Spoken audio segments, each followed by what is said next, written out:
It's going to throw right down the seam. Touchdown, Seahawks!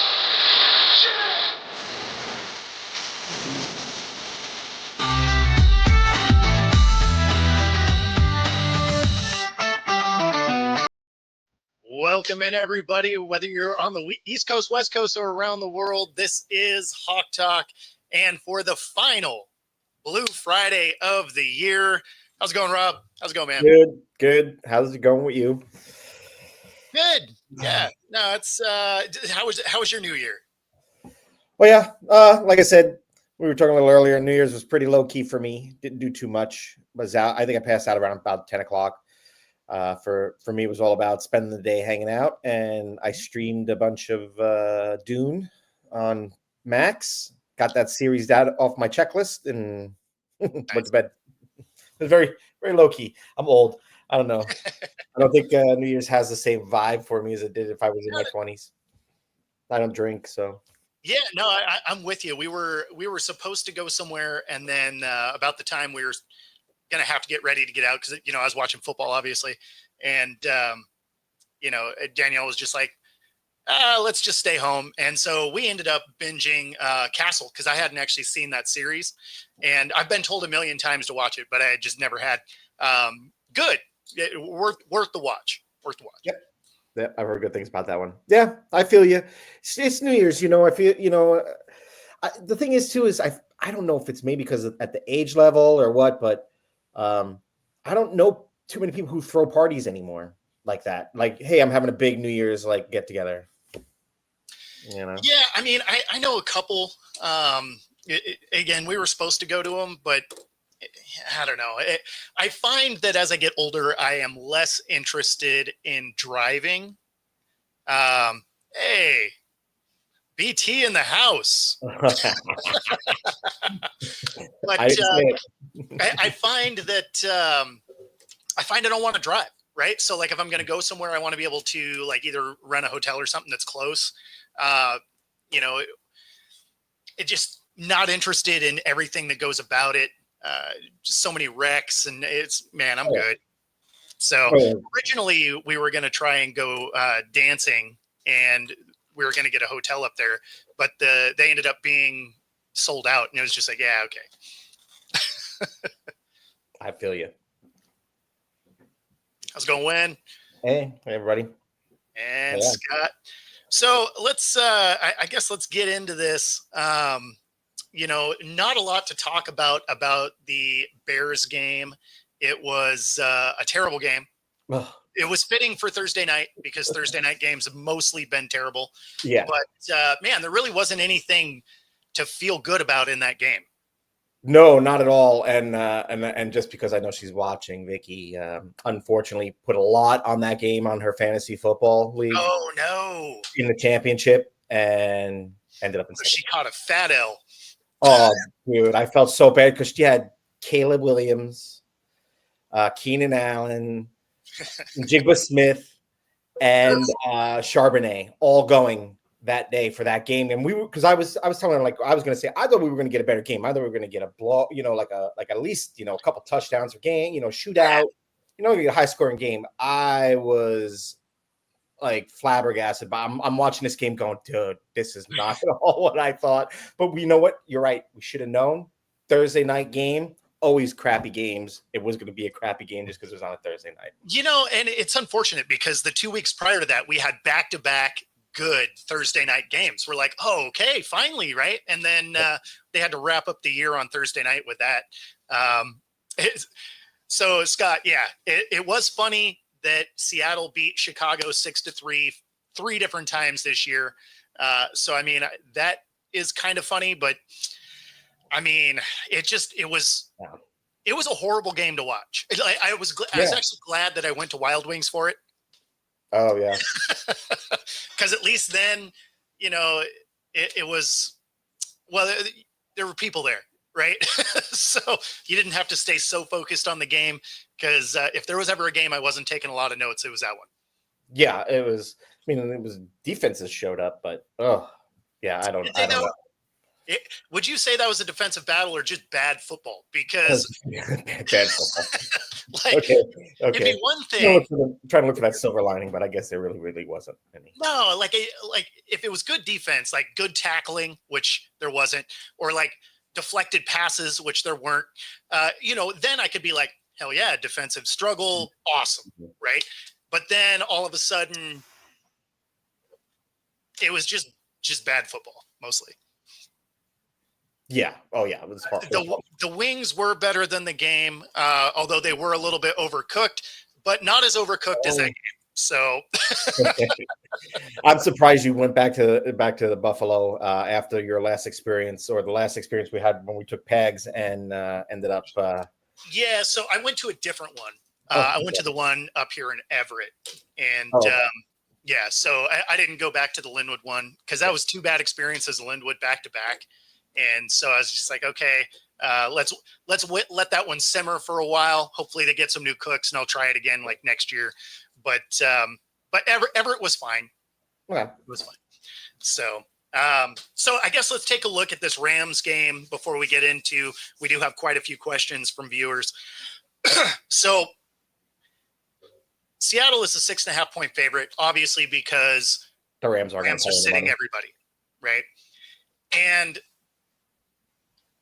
Seattle should win this. They're going to start everybody, at least in theory. They are. I wouldn't. So you know what, Gino, you're sitting. You're not making your incentives. You blew it. I mean, I think this team. To me, this team blew it this year. They choked it away. There are 3 games that should have been money. That should have been ours. We wouldn't even be in this situation. But you win the Giants game. Different story, right? Now we're actually playing for something still. How do you lose to the Giants? Horrible. Yeah. That Minnesota game, you choked that away. Horrible. Should have had that win. The Giants game wasn't on Gino, though. No, but I don't care. You're the leader of the team. I'm sitting you. You're not making your $6 million or whatever your incentives are now. Play defense. we made them look like world beaters. Yeah, but I mean, but he has to be. If he's going to do that, if you're going to be like that, then you have to be like Detroit. No defense, but you have such a good offense. You need a quarterback who could throw like 5 touchdowns in a game, so you can put up 40 points because your defense is going to give up 30, right? So we should have been. To me, you should be like that, Gino. You didn't put up that numbers. I don't really think he deserves his incentives in my sense, because Minnesota, we should have had that game. The Rams at home, we should have had that game. 3 games. 3 games should have been ours. I think all these players should sit. I think the final game, since it means nothing, allow the second string guys to get in there, get some practice, allow some guys who haven't gotten to play all year play, and just make it a friggin' preseason game, because nobody's watching it. Rams fans are like, oh, we don't care because our players aren't starting. And most Hawk fans are, I hate to say it, really all the Russ fans nowadays is really what we're dealing with. Yeah. They're not going to watch the game because they're going to be like, it doesn't mean nothing.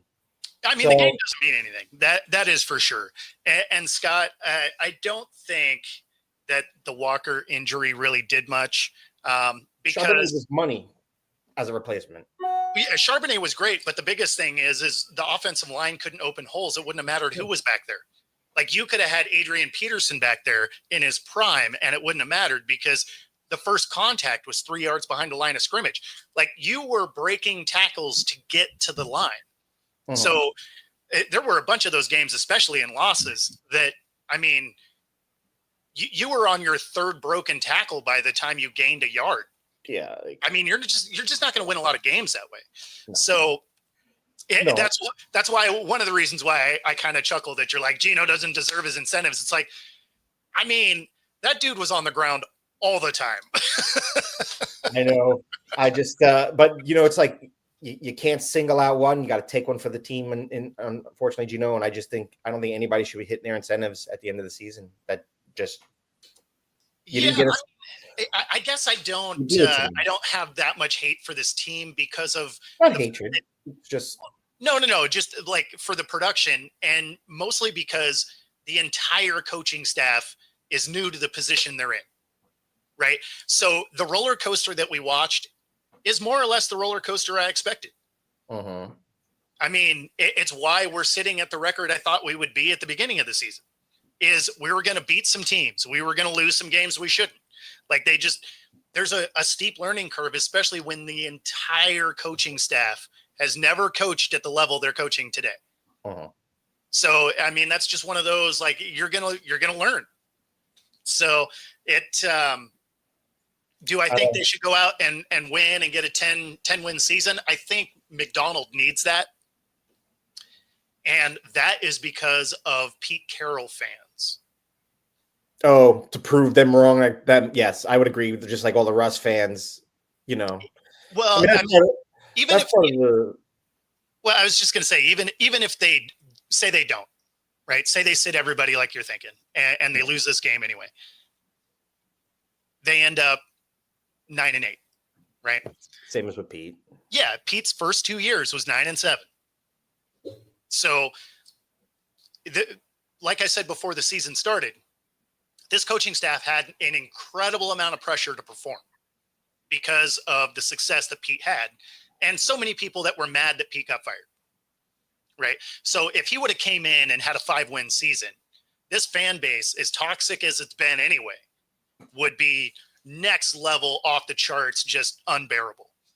So it would be beneficial for this coaching staff to go out and win this game, be 10-7, and, you know, make it look like they're trying.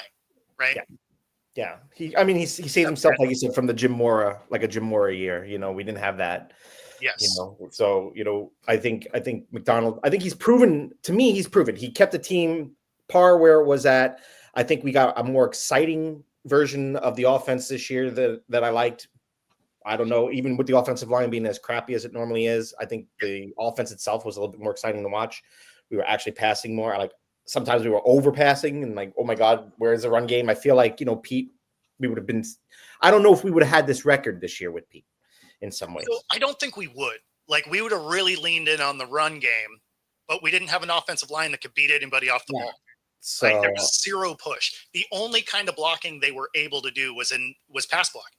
Yeah. And even that wasn't good. But when you compared it to their rush block, you're just like, man, have you guys ever played football before?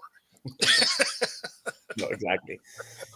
So, no, I agree. So, I mean, like, I give McDonald, I agree with you. We need McDonald to have a good season. We need the Pete fans to get over the hump, just like we needed Geno to be good. This is why we need Geno to take us into deep into a playoff run, so all of the Russ lovers can maybe get on this Geno bandwagon. Yeah. Because he's outperforming his contract, and I will take what Geno's giving us for what we're paying him any day, because he's providing, $50-60 million a year quarterback stats right now, in a small space, but he's providing those stats for like half the price. We got like a discount here. It's not really that small of a sample size. Yeah. I mean, 3 years of it. I guess 3 solid years. Yeah. So, I mean, it's not a small sample size. He's been consistent. It's just every year he's played, the offensive lines got worse. Yeah. And he's still putting up. I mean, so to me, I wish Geno could entice the fans like Russ. I think there was a lot of, like you're saying, part of our problem this year, like with the Green Bay game, the Buffalo game, was that we don't have fans anymore. We have all these Russ fans were like, oh, well, Russ is not around, so like it's just the Seahawks. I'm going to sell my tickets, and I don't care if I sell my tickets to a Green Bay fan for the game. Like there's no the 12th man didn't exist this year to me, and I think it was so prevalent that even the players called that out, right? So I mean that was a big factor too as well. And I think you're right. Needing McDonald, we need to get a face on this team so we can bring the 12th man back, and these fair weather fans can at least have something to root for, because I think that's the problem is. Well, I mean, I guess we'll jump into one of the questions because it directly responds to that. Is, will Seattle get their home field advantage back? And here's the problem. Got to win. It's not just that, because they filled out the Kingdom when they were bad, right? The problem here is Seattle's been good long enough that there was a shift in who was buying tickets, and now the price is so high, your average fan can't hardly go, right? Most of your season ticket holders now are fans that joined during the Russ era, right? Yeah. So they don't care. They haven't had to go through bad years, right? Like, a lot of the people that have season tickets now weren't here in the 90s when we were god awful, Right. So, I mean, there was a paradigm shift in the people that have the season tickets. And now that, now that they're not playing great, it's not even like they're a bad team. They're just not awesome. And spoiled. Yeah, they're spoiled. That's a good way to put it. And it's sad too, because I mean, a lot of these fans, they put their trust in this Russ, and it's like, oh, we can't. We had a great solid team under Hasselback, who's to me just as good. We went to a Super Bowl. Right? We went to a Super Bowl. We had Sean Alexander. I mean, we had another version of a beast mode. Like, we were good and dominant. We've been good and dominant well before Russ. Like, we were always in the playoff march. I mean, then we had a couple of low years. I mean, we even went to the up and down. Losing record. Yeah. Right. Beast mode. The Beast Quake was during our 7-9 year. We getting into the playoffs and playing a home game, and we bounced the Saints, this defending Super Bowl champions, legitimizing 7-9. What it's like we've been good. So I don't understand why it had to be. Oh well, I only with no Russ, it's no Hawks. No, I don't think it's necessarily that. It's just that they're not true football fans mostly. Yeah. Right. So unless you are dominating, they don't really care.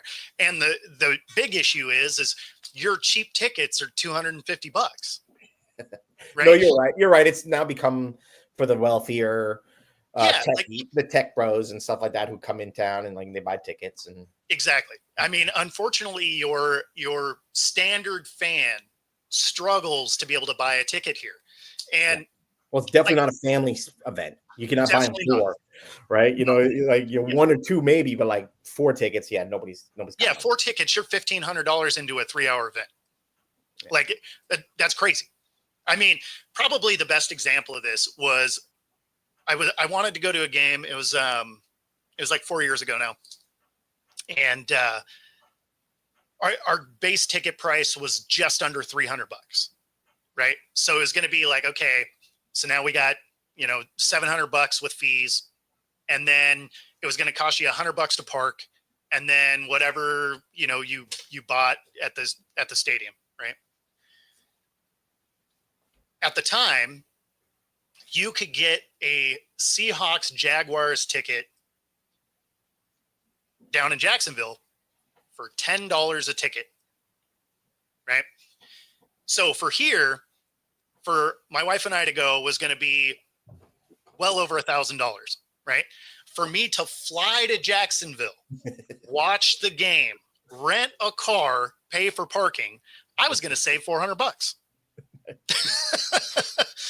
So there's something wrong there. Yeah, I mean, it's become a little bit crazy to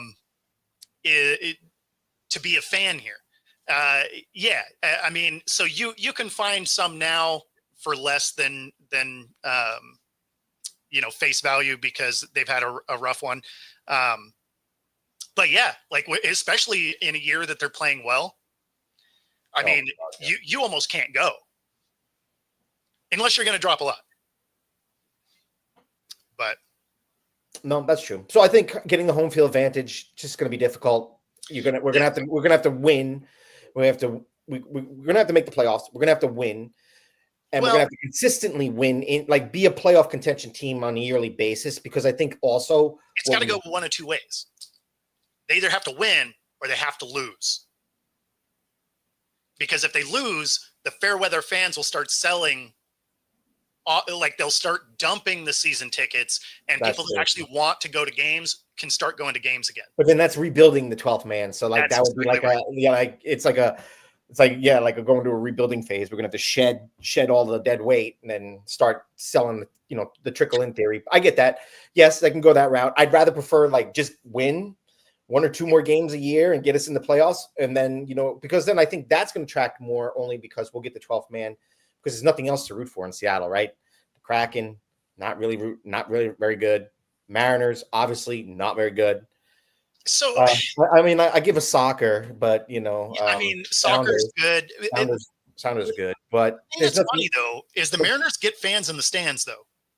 Oh, that's just because it's during the summer and it's really cool to like go take your Instagram photo. Most of those aren't Mariner fans at the games these days. No, but they still fill the stadium. Like they're just good enough. People go. Yeah. And honestly, that's the Kraken too, right? Like they're just good enough. People go. They're like that borderline playoff team. When I did not go, I ended up just going to the game a couple weeks later here in Seattle. But I didn't have the flexibility to go down there. But it would have been fun. Yes, Jay. I was going to say real quick to Jay. Yes, I did root for the Lions because Vicky and Michael, they are in Detroit. So with the Seahawks elimination, I am taking up the Lions mantle for the rest of the season and hoping that they can get their Super Bowl, just kind of like when I felt as a Hawks fan when I finally got like our Super Bowl. So yes, that will be not a bandwagon fan. I'm not going to root for you again after this year, but you get this rest of the season, you get me as a fan. Yeah, like I don't like I'm not rooting for them, but I think it would be cool for the city to get it. You know what I mean? Like like I don't root for any other team, but it would be cool to see the Lions do it, especially as long as they've been a team as rough as their history has really been. Yeah. Well, it would be awesome for the city for the Lions to win. See, what I would like to, though, in all honesty, I think, is to see Goff get a Super Bowl. So then it legitimizes that Stafford-Goff trade in my mind, because I think everybody laughed at Detroit when they were like, you're going to put your, like Goff couldn't do crap. Do you think it hasn't already been legitimized? Well, I mean, it's somewhat legitimized, but I think to have like that swap of like you swapped a quarterback, who went to a Super Bowl, won a Super Bowl. You got a quarterback that you invested in, and you got your Super Bowl out of that quarterback. I mean, I feel like just being good being good. It's cool to be good, but if you don't get something out of it. Well, I mean, but they did, because if you think back to the Stafford era, as good as Stafford was, they won one playoff game while he was there. Right? Yeah. I mean, so I guess you're right. Even if you say they don't get the ring, even if they don't get the ring somehow, they've had sustained playoff success, which is something they haven't had. Right? Like anytime they've gone, it's been like a one-off, and then the next year they fell out.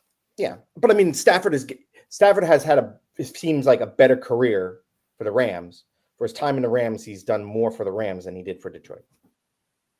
Well, that's what I'm saying. Goff has had more success with Detroit than Stafford. Yeah, but he hasn't brought him home the trophy yet. Bringing home the trophy. I mean, they only give out one a year. I understand, but that's what I'm saying is like, but Matt got his that one a year. He got his. I think Goff needs to get his. No. Like, don't get me wrong. It would be awesome for them to win it. I can't really buy off on it wasn't a successful trade for them if they don't, because when you look at what the Rams did, they went and bought a team, right? Like they did the most creative financing ever to get players on the field. Had they kept Goff, he probably would have won that ring also. But anyway, that was a really long way to say, I don't know if Seattle gets their home field advantage back in this next year. not this next year. But if McDonald does get some wins, it all depends on what we see next year. I don't think DK is going to be here next year. I don't think. Yeah. So that was one of the other questions. Is DK and is Lockett here next year? They should trade DK. Yeah, I'm done with his penalties. I'm done with his like. I understand you're good. It's amazing to have you on the team, but if first in Jigba Smith, JSN has shown like he's money. Bobo's killing it. Bobo's killing it, and DK. I mean, you're killing it, but it's always with penalties. So and it's with your attitude, like you can't grab people's face. It's like these personal fouls. Like it's that. It's this right here, because I created the short for it for this exact reason. Yeah. Then what was that about? What happened? What happened? I mean, it's football. It's a physical sport, so I mean, just some chippiness is gonna happen, especially when I'm out there. So. 2 personal fouls, though. What did Coach say about keeping the emotions in check? I'm a grown man. My emotions are in check. So, like I said, it's a physical game out there, and especially Yes, when I'm out that there, attitude I'm right a there. test I'm of a grown DB. man. Yeah, Yeah. that attitude right there was, I don't really care what the coach said. I'm a grown man. My emotions are in check, right? Like that's how that came off to me. Gone. Well, and they're obviously not. Yeah, no, I don't need you to be potential stud. You can be a stud all you want if you're going to hurt us, and your penalties are always on. They're like game killing drives. Like they're on like important drives. You're not even doing it when it's unimportant. So I'm Well, open to get some. Even if they were unimportant, it's a drive killer. Yeah. Right. Like even if you're running away with the game. Yeah. And it's not that I don't want you to be, inspired play. Right. I don't even care if you beat up on the DBs. Just do it before the whistle. Right. Because if it's during the play, worst case, it's going to be a 10-yarder. Right. Like you can do all of that stuff within the play and not absolutely murder the play. But if you do it after the play, 15 yarders are rough. Good. And yeah. And then we've also seen a lack of sometimes a lack of trying.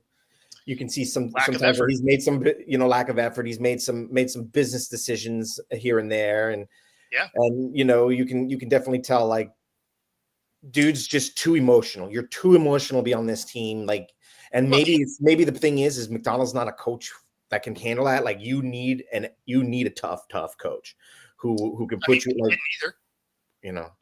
Pete didn't do anything good in that scenario either. DK's had more penalties every year of his career. Yeah. So, I don't think he's open to the coaching. Mm-hmm. Yeah. I mean, you're too many years into your career at this point and having the same issue despite offensive coordinators, head coaches hasn't mattered. You're that guy. Yeah. Like it is what it is. But now you're seeing plays where he's like taking the play off. It's like, the ball's not really coming to me. I'm not going to run hard. Or no, exactly. What ended the Vikings game, right? It ends up going as a pick. It looked bad for Geno, but if you actually looked at DK's route, it was the laziest route. Yep.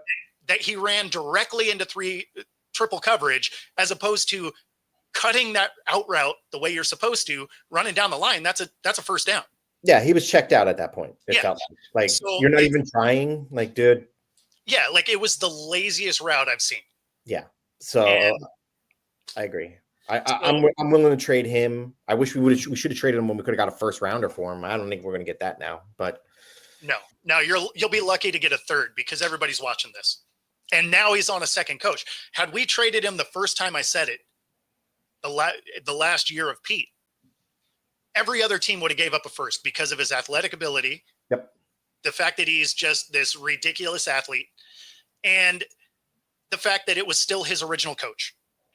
Yep. Right. So then you would have had that, like, next girlfriend seeing the dysfunctional guy. They're like, I can change him.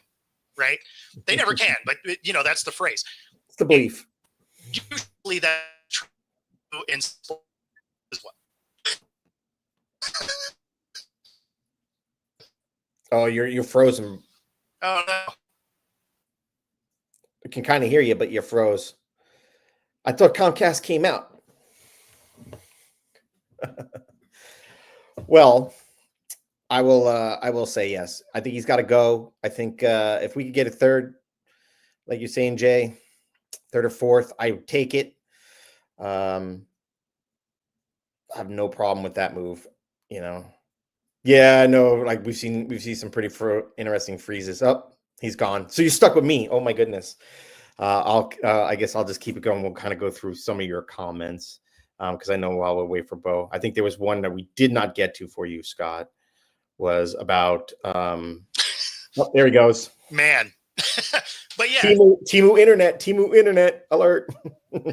Exactly. Comcast. Damn it. Come on. New year, new you. Let's go. Yeah. Man. But yeah, no, I mean, before they would have had that, like, I can change him. I can get him to conform into whatever. Now you've seen it with two different coaching staffs, and he's that same guy. And does he have insane athletic ability? No question. Does he hurt your team? almost as often as he helps it, without question. So at some point, right, I would rather have somebody that isn't quite as talented, athletically gifted, or whatever you want to call it. I will take a Amendola, Wes Welker. I'll take one of those all day over an elite guy that doesn't give you full effort all the time. Yep. Yeah, I mean, at this point, and I'm happy. I'm happy with JSN. I'm happy with Bobo. Mhm. So I think let's get somebody for him. I think we got Fant. He's I had a big hopes for him this year. Didn't really play out. Injuries too. So didn't really see him the way I was hopefully going to see him be featured. But maybe this is one of those things. You get rid of DK, you open it up where like you have these other wide receivers now. Now you don't have to, you have these other pass catchers, so maybe next year. And with DK having been in and out of the lineup, you look at Fant over the last few weeks, it's been 40 yards a game, which out of a tight end, that's about right. Yeah. Take it easy, Jay. Thanks for tuning in, man. I would agree. So no, I like what they're starting to do. Yeah, I mean, it all starts up front, right? Like we got to get an offensive line because I mean, some of these things where he's missing throws to like Fant, stuff like that, are because he's having to run off his spot so fast that even his check down isn't there. Yeah, Cooper would be interesting. Yeah. Cooper tries he never takes a play off. Like that dude loves football. Well, I think that's the thing is DK not just getting a pick, but like signing on somebody like Amari Cooper. It depends on the money. I think what we're going to be looking at is if we're really going to invest in fixing this offensive line, I don't think we're going to get much out of the the draft. So it's going to be like who's out there on free agency. Is there any free agents available? We have to spend some money on offensive line, I think. So that is a problem. Because Schneider doesn't believe in paying offensive linemen. But maybe do you think this year changed that mentality? Because I mean, to me, if he doesn't see that you need an offensive line and he can't look around the league and see the teams that are just killing it. I mean, Saquon Barkley going from, what he was doing with the Giants to pretty much should have Dickerson's record in a year, 1 year from that Philly offensive line. If that does not prove to you, if you can't see what Kansas City is doing consistently every year with that offensive line, right? If you can't see that these teams that are doing this, it's all offensive line, then really you shouldn't be the GM and you need to go because your belief is hurting the team and it's killing the fans. And and that's what I hate the most is because I agree with you. An offensive line, we need to invest in that. And we've got, and I think like if you're going to shed DK, not just for the draft pick, but then that's a good salary. I would say like you're probably not going to spend a boatload of salary to bring in another wide receiver at this point. I would be like invest that salary in the offensive line. Like, come on. Like, well, and that's what I was going to go with, right? It's like, okay, you trade him and you go get offensive line pieces. You probably cut Lockett. Lockett did say he wants to play next year. He might resign for a team-friendly deal just because he's not. Unfortunately, he's probably not going to be in a Seahawk uniform. But you don't think so? You don't think they could cut him and then they could just re-sign him on the cheap? No, I think someone will give him money because he's too consistent. Like he has some of the best hands in the league. He just wasn't targeted a lot this year. No, JSN like pretty much stole him away. Stole everything from him. Yeah, I mean, it was funny because I really thought that JSN was going to take DK's receptions, right? Because DK runs a terrible route tree. So I think that's my other issue with DK is everybody's like, oh, he's so amazing. And it's like, okay, well, he is. Like, as a human, people compare him to Megatron, right? Because he's just this huge, overpowering guy. The problem is Megatron ran an amazing route tree. Yeah. What DK actually is, and this is going to make people mad, but what he really is he's Des Bryant. He runs he runs two routes well. Yeah. He runs two routes well, and that's it. and he'll drop some easy passes. He'll catch miraculous ones, but he'll drop some that hit him square in the hands. That's exactly. So it's like you can make the hard ones, mean, but you can't make the easy ones. Yeah, no, like he is absolutely like physically not the same, but what he produces on the field is absolutely Des Bryant. Yeah, that is frustrating. That is very frustrating. That's why let's let him go. I mean, at this point, I'm okay with it. You know, I'd like to see a McDonald drafts and going forward anyway again. So that's why, you know, I was going to ask you if we were to lose, what do we shift at all very much in the draft? Like Lockett would be a good fit in New England. No, he would be fantastic there. No. Whether we win or we lose, nothing really happens. Okay, so then go out and get the win. Because I was like, even if it's moving a spot down, I'd rather take the loss because at this point, if it's a meaningless game, let's get the best draft pick we can. But if there's really no shift, then go out and get the win. I mean, it might move a spot, maybe. Mm-hmm. But, I mean, not enough to matter because there's enough teams that are just so bad. Like, you're not going to get anywhere. You won't get in front of them, right? At the end of the day, you're still a 9-win team.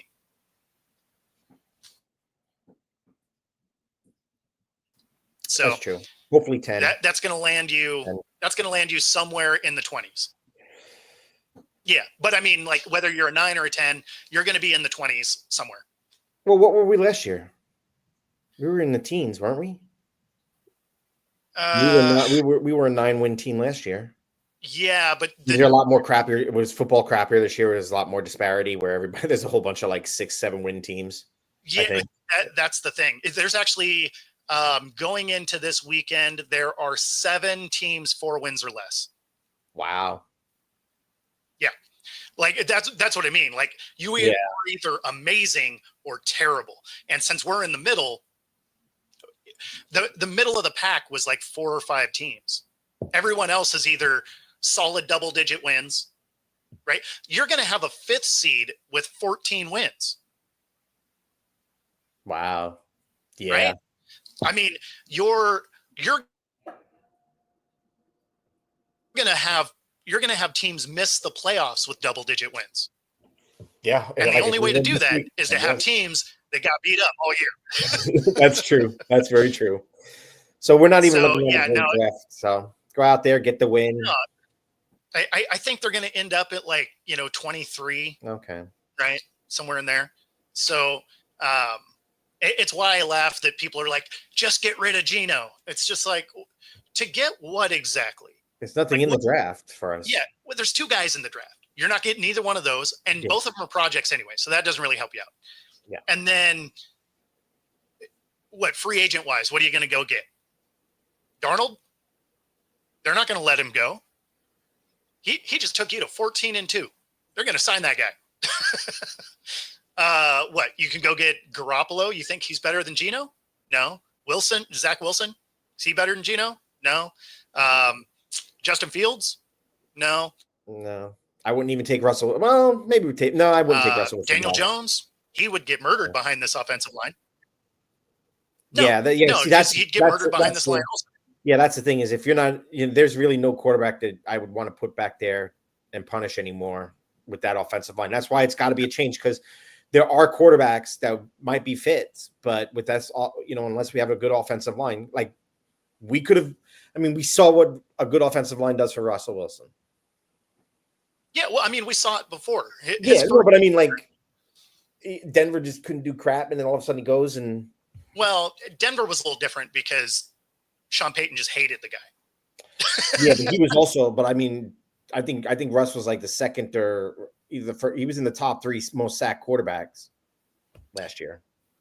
I think. Yeah, but that had a lot to do with him because they had no running game, so they were his hero ball. It was the I'm Russell Wilson, let me cook program, and you saw how well that worked here in Seattle. Yeah, I know, right? Too, like he got sacked nonstop, but yeah, I don't know. So, all right. Let's go. All right. So we got some Pro Bowl action. Witherspoon gets in there, rightfully so. I really thought Leonard Williams He should have been. I understand why he wasn't, because he was hurt part of the year. So, you're just not going to get the votes. But the way that he played when he was on the field was definitely at a Pro Bowl level. JSN, I thought, should have had a real shot at it with, over 1,100 yards on the year. But, there's a lot of good receivers out there. So, but yeah, we only end up with one Pro Bowl guy. And that was Witherspoon. So. Yeah, I don't know. I'll be honest with you. I haven't watched the Pro Bowl in years. Oh, it's terrible. It's terrible. Yeah. Did they move it to flag football? Right? I'm like, oh God. It is. Yeah. No, it's full of sadness. Is really. Yeah. I mean, I guess it's just like the last time it was really good. It was played after the Super Bowl. It was played after the Super Bowl in Hawaii. Like that's the last time. I remember. I remember that. I mean, when I was back in the card collecting days, we always got the Pro Bowl card. Like I have I have my Emmitt Smith, Thurman Thomas Pro Bowl card. Absolutely. Back in the day. Yeah, the red ones. Yep. Absolutely. But yeah, no. Well, I mean, I guess it's nice to have the acknowledgement. I agree. It would have been nice for the players to have more of our players to have acknowledgement. At least we got one. We're a small market anyway, right? Like people don't really give us respect, so at least we got something. I'll take the nomination. I don't know if I'd play in it, but I'd say I'd take the nomination and be happy that there's at least an acknowledgement for our team. I mean, I'd play in it. It's flag football, and your season's over. I guess that's true. If it's on the NFL's dime, then I'm on it. If I got to pay for it myself, though, probably not. Yeah, no. I mean, they fly you down. You get to do all the things during the week and the skills challenges, and like it would actually be a lot of fun to play in. It's not all that enjoyable to watch, but it would be a lot of fun to play in. Yeah, we got to get you down to the Pro Bowl. So let's see here.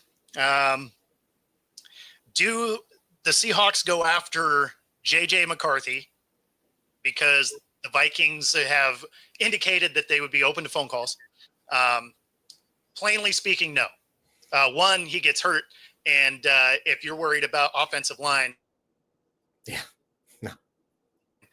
ours will get him killed. And at the same time, you're giving up draft picks to go get him, right? Like you'd have to give up at least a 2. It'd probably be like a 2, a 3, and a 4, something like that, to be able to go get the guy. And say you do that, well, you just got rid of all your draft picks to fix the offensive line. So you're going to get a guy that got hurt in the first half of a preseason game, and then put him behind a bottom 5 offensive line when he was getting hurt behind a top 5 offensive line. Yeah, no, I don't think the Hawks are interested in McCarthy or any other quarterback at this point. I think Geno's in lock for at least the next, next season, probably the season afterwards. And again, I agree with you. I don't think I'm going after if I'm going after a quarterback for this team, and if I'm McDonald, then I'm like, okay, I'm dealing with leadership that doesn't believe in an offensive line. So I've got a plan to not have an offensive line. McCarthy is not the guy I'm going for. So no, exactly right. So I don't think that they would be of interest with him. You know what I mean? So I think, McCarthy's he's probably just going to stay there, because I'll be honest with you. I don't know. I know everybody's like, oh, Darnold, we're seeing a good year out of him this year because, he was with the Jets. The Jets suck. He does go to Carolina. Carolina sucks. Maybe he's in a system that fits him, but it's one good year. I mean, it's one good year. I almost like if they like to have McCarthy as a backup and still give him some opportunity, they're going to keep him. And I don't think they're going to end up getting rid of him, because I honestly don't know how I feel as if Sam Darnold is a one-time performance, or if this is going to be a repeatable performance in a Vikings uniform, right? Like, that's what I don't know, because especially when you have to pay him, because that's, No, I would give, like, if I was the GM for the Vikings, I would give Darnold a 2-year deal that's mostly front loaded, because I'd want to see it again. Yeah. Right. And then I would keep McCarthy. I mean, you drafted him for a reason, right? So you keep McCarthy because it doesn't cost you anything to keep him. You give Darnold a 2-year contract because I don't know how you let a guy that brings you a 14-2 record and not keep him in the building. Like, you got to give you got to make sure that that's repeatable. I mean, even the 49ers did that with Kaepernick, right? They made sure it was repeatable before he never got a job again. So no, I mean, teams kept doing it with Garoppolo. Yeah, right. Because the team would win in spite of him, but he was on the roster when they'd win, so he kept getting jobs. Yep. In fact, he's going to get the start with the Rams, so he's still on rosters. Yeah, I mean, I would do it in that way. I would put a 2-year contract that has an easy out year 2, because I want to see it again, right? Yeah. Like I want to make sure that this isn't an aberration. Like you are that guy. You were just on really bad teams, so. That's kind of the way I look at that. The other part of that question was, do they go and should they bring Drew Lock back, and should they start Sam Howell for this week? And that's a tough question to answer, because starting Sam doesn't really do anything for me. And only because I watched so much of him during preseason and everything that he misses wide open guys. Even with in practice scenarios with no pass rush, he sails passes over guys. Does not inspire confidence. But they're also not going to go get Drew Lock back, because he just costs too much as a backup. No, I mean, that's why they got rid of him anyway. I don't think they're going to bring Drew Lock back. I think Sam Howell is going to remain the backup. I don't think that's the thing is, with money management next year, with what we need, the quarterback position, I just don't think they're going to touch, unless something like falls in their lap that's crazy, and it's like, oh my God, we you can't pass up a deal like this, which I can't even imagine what that would be. I don't think they're going to take any time in their investment in making changes to the quarterback room. I think Gino's locked in. I think Sam's just going to be the backup. I'd start him this week only because I give the guy a chance to play a game. It's a meaningless game, so whether or not he goes out there and wins or loses, it doesn't matter. And the good thing is in reality is probably like how the Mariners usually tend to do when they're out of the playoffs with no pressure. He might get out there and actually do really good, because he's got no pressure. He's like, oh, if I lose, what am I losing? Like, the fans aren't going to hate me. The Seahawks fans probably aren't even watching the game. So, he is under contract this year. Sam? Yeah. I thought he only had this year left, but he does have next year. Yeah. So, I mean, give him a chance to play next year. Give him a chance to get out there, play this week. Next year, again, he's a backup. I don't think we're investing in the quarterback. Gino's there. I think at this point, we like you said, hopefully we're going to spend some time in this offensive line. And I think once we get an at this point, once we get an offensive line down, then I think McDonald starts figuring out his quarterback room, because and what he wants to do in that space, right? Because at some point, Gino will become too expensive for what we might want to do, and unless he wants to take a team-friendly deal, I don't know if he will. Most likely, he's not going to be. We are going to need to move on. We're not getting anything in the draft this year. I don't know what the QB draft looks like, afterwards. But I don't think and I don't think we're buying anybody. Well, the problem is they're still going to be too good to draft high next year anyway. Yeah. So I mean, that's the thing is what's hard is to get these good, to get the draft pick, to get the quarterback you really want most usually, right? We have to suck. We have to actually have a tank season. Like, we have to literally be like, okay, I want the number 1 pick next year because the best quarterback's coming out. So start Sam Howell all year and win me 1 game, and I'll take 1 year of brutality to get that. But then you don't know if that's going to pan out, right? So. I don't know, but I just don't see Gino for more than 2 years. The thing that's funny about that. Yeah. No, the thing that's funny about that is Seattle's never had the number 1 overall pick. Oh, really? We haven't Not been one that, time. not how bad as we've been in the past, and some even in the 90s. We've never, I guess we've never been that bad. Our 92 season where we went 2-14, we were the second worst team in the league. Oh, was the Lions the number one? No. The Lions were bad a little bit later in the 90s. No, it was the Patriots. Patriots were also 2-14, but we had the tiebreaker of being a better team. So, yay. But yay, number two. Is that what was that the who did we pick? Was that Craig? In Seattle's entire history, we never had number one. Well, I don't remember.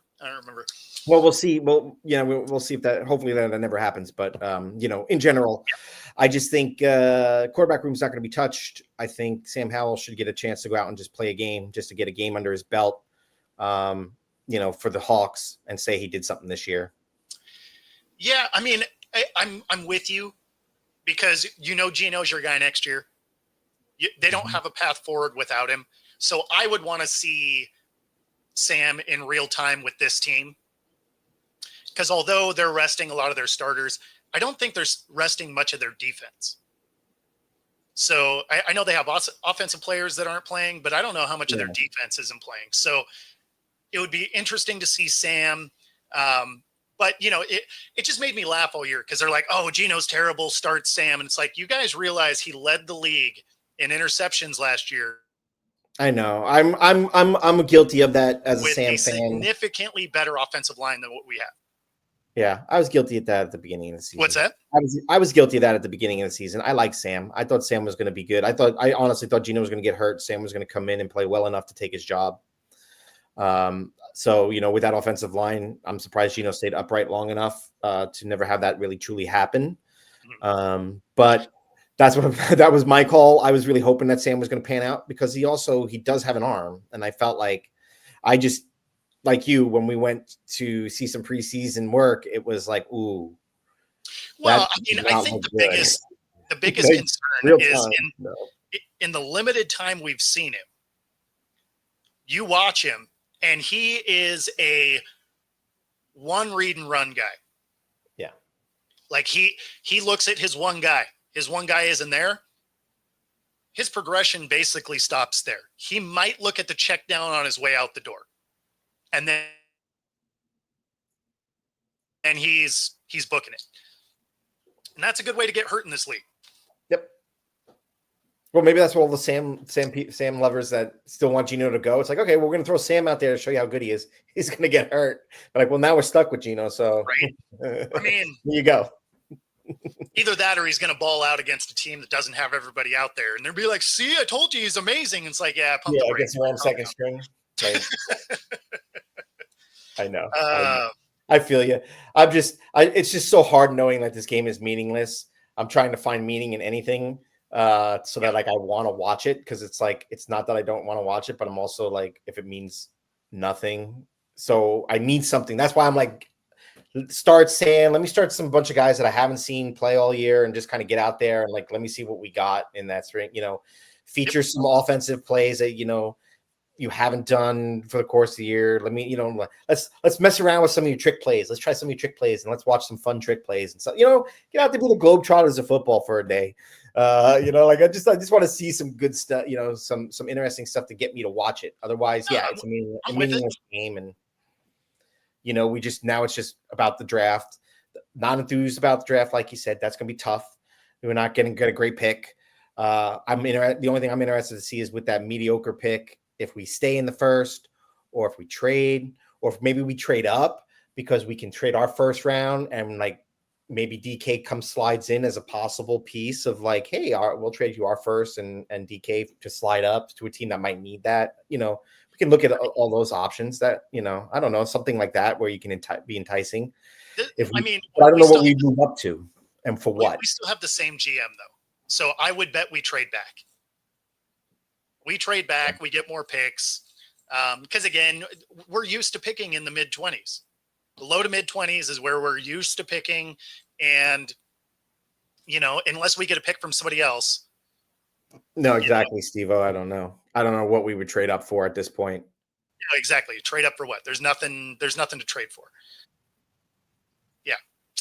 So no, I don't think they trade up. If anything, they trade back. They get a couple more picks. They try and get something. I mean, they have to have watched all the tape we watched, right? Like they got to do something with the offensive line. So I don't know. We'll see. One of the questions we got: should 10 wins have been enough to get in? In most years, 10 wins would have been a playoff team. It just happens that this year you have the North with 3 double-digit teams. Yeah. I mean, 10 just wasn't it. Like, no. And I think you basically needed 11 wins to get in this year, which is amazing. Yeah. And I think that was because Minnesota was a shocker of the year. Because I think everybody thought Minnesota was going to be an 8-9 win team, just like the rest of us, and kind of like vying for that last wild card spot if they're lucky. Nobody thought Minnesota was going to be this dominant and possibly playing, for the division. Everybody just assumed it was Detroit's division to lose this year. Green Bay, we always know Green Bay was up and coming, and there was a lot of love for love, but even Green Bay outperformed what I thought they were going to be. I didn't, I thought Green Bay would be in the middle with us, right? Maybe 9 wins. So that's the thing is if we had made those 3, if those 3 wins that we should have had, the Giants, Minnesota, and LA at home, we're talking a different team now already. We're in that same space of teams where everybody was like, we thought we were going to be a 7-win team, and we outperformed by 5 wins. I mean, that's the big thing is Vegas sucked this year on picking teams' records because everybody and their mother thought the Hawks were not going to win more than 7 games. And we're like already 2 over, right? About possibly 3. We should have been 5 or 6. So, Yeah. I think it's 10 wins should have got us in. Yeah. 10 wins most years will get you in, especially now that with the expanded playoffs to 7 teams. Yep. It usually will get you in. You just happen to have a lot of teams at the top and a lot of teams at the bottom. So, I mean, it's unfortunate. I figured Commanders and Dallas would have been swapped. I figured two teams were coming out of there. Philly, we knew Philly usually is gonna make their presence known. So I figured it was gonna be Philly and Dallas, not Philly and Washington. So that was a swap to me. But yeah, I think it was the North and the fact that maybe a little bit from our division, we may have had a little bit more because 49ers should have been way better than, they just, got bad luck this year with injuries. Otherwise, you obviously wouldn't have known that they were going to have as many injuries as they had. Yeah. Yeah. So that's why I'm so disappointed, because this was our year to capitalize on the fact that the 49ers suck and that we could get in there without having to deal with them at all. And the Rams went from, nope to hope. The opposite of the Mariners. Yeah, 1-4 start.